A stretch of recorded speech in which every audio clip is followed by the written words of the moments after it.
diz, o versículo 8 diz: provai e vede que o Senhor é bom, bem-aventurado o homem que nele confia. E na outra versão, aleluia, Deus, a mesma frase, o versículo 8, fala assim: procure descobrir por você mesmo como o Senhor é bom. Feliz aquele que encontra segurança nele. Então, o adjetivo bom, ele corresponde ao que é plenamente, é um adjetivo que corresponde plenamente ao que é exigido, desejado ou esperado quanto à sua natureza. Glória então, a Deus! A natureza de Deus é a bondade. Deus é bondoso. E nós chegamos a essa conclusão: Deus é bom. E no Salmos 100, versículo 5 diz: pois o Senhor é bom, o seu amor dura para sempre, e a sua fidelidade não tem fim. E procurar descobrir é por nós mesmos, é por experiência nossa. Às vezes a gente escuta algum testemunho, a gente escuta como tal pessoa foi salva. Maravilha, ótimo, isso aumenta a nossa fé. Mas nós, particularmente, temos que procurar descobrir por nós mesmos como o Senhor é bom e encontrar a segurança nele. E aqui eu trouxe para vocês, como já falei, algumas das muitas bondades de Deus. A primeira bondade de Deus é o seu amor. O amor de Deus para conosco. Porque nós temos o que chamamos de natureza adâmica. Então nós não somos bons. Ao contrário, nós não somos bons. Porque nossa natureza, ela é inclinada para o pecado. Nós chamamos de natureza adâmica. Nós fomos formados no pecado. Então, com a nossa natureza adâmica, nós não merecemos o amor de Deus para conosco. E em João 3,16 diz: porque Deus amou o mundo tanto que deu o seu único Filho, para que todo aquele que nele crer não morra, mas tenha vida eterna. Então imagine você, mesmo sendo mal, tendo um único filho, você teria coragem de entregar por alguém que você sabe que é mal? Não teria. Uma coisa que você ama de todo o seu coração, que faz parte de você praticamente, você não teria coragem de entregar o seu próprio filho, eu tenho certeza. Mas Deus, pelo seu amor, Ele entregou o seu único filho, para que todos aqueles que creem, tem que ter, não morrer, mas ter uma vida eterna. A gente não merece, mas o amor de Deus nos proporciona isso. Então, para pensar o quanto que Deus tem amado você. Às vezes, as pessoas parecem que não gostam da gente, que não amam a gente, mas Deus ama. Pode ter certeza disso. Confia no Senhor, procura a segurança dele, porque Ele te ama. E se Ele não te amasse, você não estaria aqui. Porque a vida é um dom. E se você tem esse dom, Deus amou. Quantas pessoas já morreram, mas você está de pé? Quantas pessoas poderiam ter sofrido a situação, mas você está de pé? Pelo amor de Deus, você está de pé. Quantas coisas você já passou, quantas situações, mas você está de pé. E a outra bondade de Deus para conosco é a salvação. Em João 3, 17, no versículo diz: pois Deus mandou o seu Filho para salvar o mundo e não para julgá-lo. Então nós, mesmo sendo maus, através do amor de Deus para conosco, que Ele amou o mundo tanto, Ele deu o seu único Filho, e assim Ele mandou o seu Filho para salvar o mundo e não para julgar. Está lá em João 3,17. Então que nós possamos agarrar essa vontade de Deus e dar valor à nossa salvação. E em Salmos 33, 22 diz: ó Senhor Deus, que o teu amor nos acompanhe, pois nós pomos em ti a nossa esperança. Procuramos ter vontade que o amor de Jesus nos acompanhe. Às vezes nós temos medo.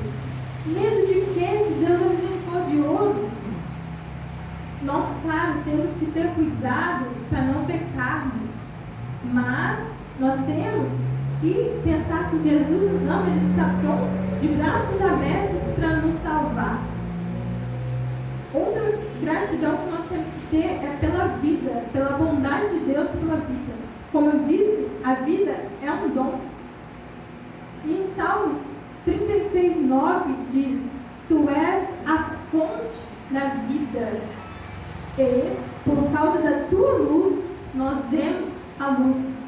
Quantas pessoas que estão em trevas porque acham que Deus tem raiva deles. Hoje eu vi uma moça, uma mulher ensinando ao seu filho. Ela falou com ele: quando você peca, Deus não tem raiva de você.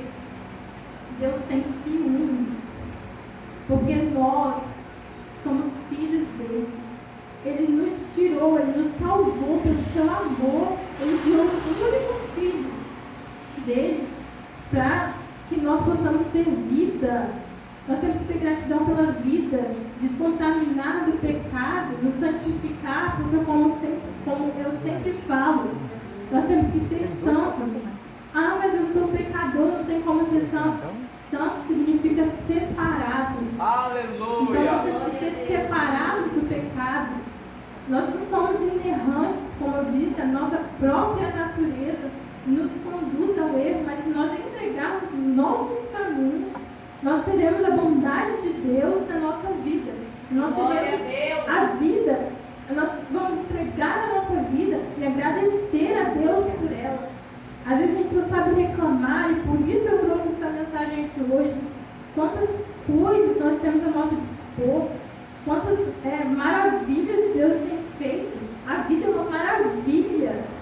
É uma maravilha. Vocês já pararam para acompanhar a gestação?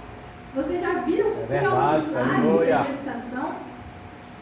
Vocês já viram? Procurem saber como é linda a gestação. Uma criança cresce, desenvolve. E por isso nós temos que ter a gratidão.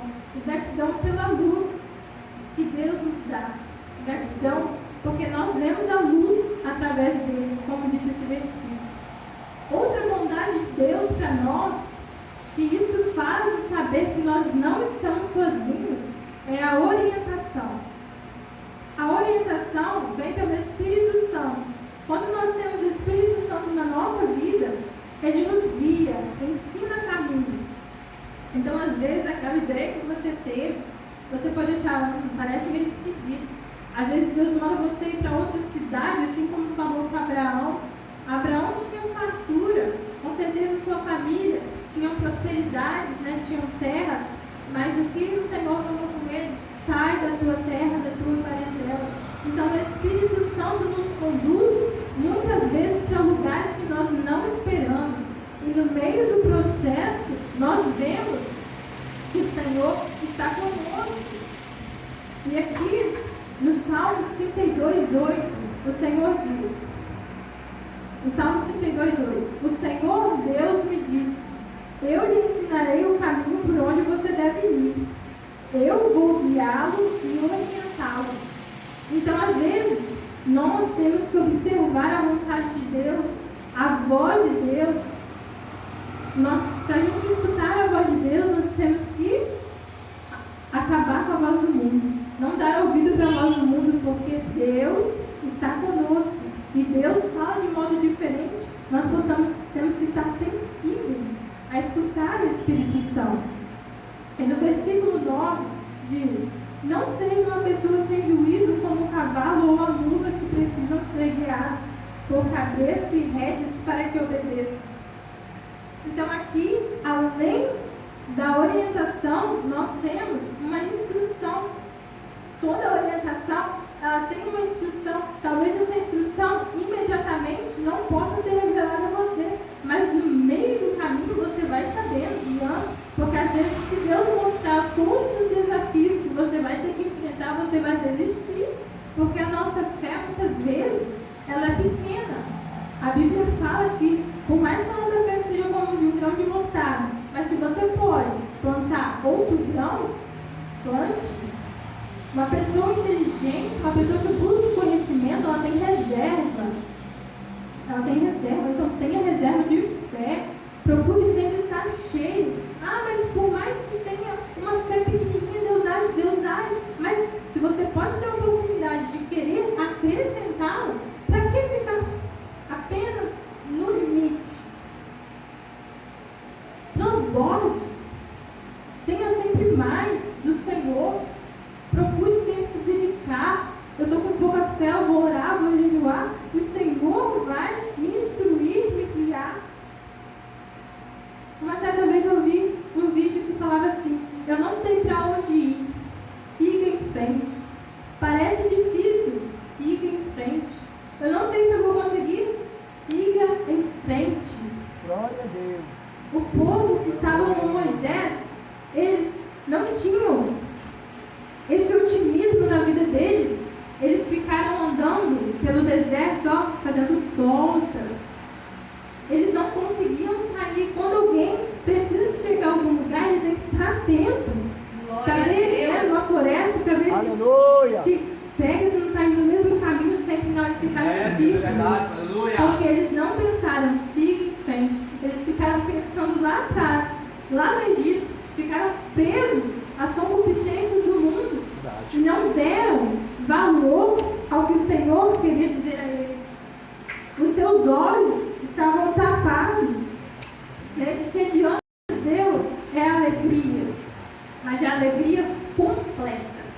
Lá em João 17:13 diz: mas agora vou para ti de juízo no mundo, para que tenham a minha alegria completa em si mesmos. A alegria, talvez você já tenha ouvido isso, mas a alegria que vem do mundo, ela é passageira. Talvez nem pode ser chamada de alegria, porque o inimigo ele nos cega, para que nós não enxergamos. Mas às vezes a gente fala: para que servir ao Senhor? Porque você talvez não esteja servindo do jeito certo. Porque se você servir do jeito certo, você vai perceber que a alegria do Senhor nada compra. A bondade de Deus nada compra. E essa é uma bondade de Deus para nós, a alegria do Senhor. Que você tenha, em nome de Jesus, a alegria do Senhor, que você perceba isso através do Espírito Santo de Deus. A Bíblia fala também sobre outra vontade de Deus, bondade de Deus, que são as vitórias e a força. Em Salmos está escrito: nenhum rei vence por ter um exército poderoso, nem os soldados conseguem a vitória por causa da sua força.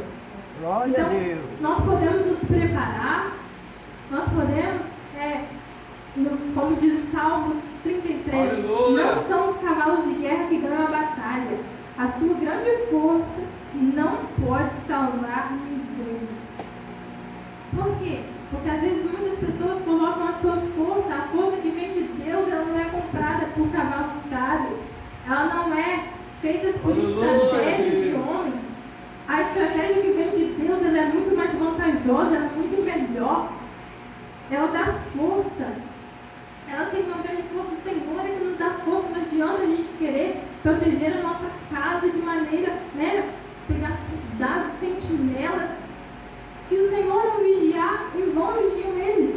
É verdade. Porque a vitória e a força, ela vem do Senhor. E sem o Senhor, nós não somos ninguém. Ninguém. Essa é uma bondade de Deus para nós. Porque Ele garante a vitória e garante também a força para que nós possamos enfrentar os nossos inimigos na frente da porta da nossa casa. Glória a Deus. Na frente da porta, não ser omissos. Andar de cabeça erguida. Nós estamos chegando em um tempo que nós vamos ter que andar ainda mais de cabeça erguida. É verdade. O círculo está se apertando. A igreja, ela vai começar a mais que ser perseguida. Muita gente reclama: eu estou sendo perseguido, mas não olha para as bondades de Deus. A Bíblia conta, a Bíblia diz, Paulo diz quantas chibatadas que ele levou. Eu não me lembro muito ao certo. É 40 mais alguma coisa. E às vezes a gente entra na igreja e a gente é surpreendido, talvez por um olhar, por alguma coisa, mas Paulo, ele levou 40 mais algumas coisas, ele levou muito de batata. Eu falo, gente, se eu levasse uma de batata, eu já tinha desistido. Antes dele fazer de batata. Porque eu ia falar, gente, eu não é. Agora, Paulo, ele ganhou aquele tanto, mas ele continuou. Porque a força vem de Deus. E quantas vezes por uma palavra, por um olhar, a gente está desistindo por pouca coisa. A gente não é grato pela bondade de Deus na nossa vida. E isso é um erro que todos nós estamos sujeitos a cometer. Mas o Senhor é misericordioso e Ele nos oferece perdão, mas que nós possamos agradecer ao Senhor pela bondade dEle e evitar pecar. Então, não desista por qualquer coisa, porque o Senhor está com você. Se você for chamado para ser apedrejado, faça como Estevão. Estou vendo a glória de Deus, que maravilha. Faça como Estevão. Estou vendo cada pedrada, estou vendo a glória de Deus. Não desista por qualquer coisa, porque a bondade do Senhor está sobre você. E o Senhor também, outra bondade que Ele nos disponibiliza é a proteção. Salmos 33, 18. É o Senhor Deus quem protege aqueles que o temem. É Ele quem guarda aqueles que confiam no seu amor. Lá em Marcos 4:35, nós vemos que os discípulos eles tinham recebido uma ordem. Aquela ordem era passar para outra margem do rio. E quando nós estamos na orientação de Deus, na bondade da orientação, nós somos instruídos muitas vezes a passar em outra margem, Só que nesse caminho surge, como surgiu para aqueles discípulos, um grande temporal de vento. Aquilo estava se formando uma tempestade. Tinha se formado uma tempestade.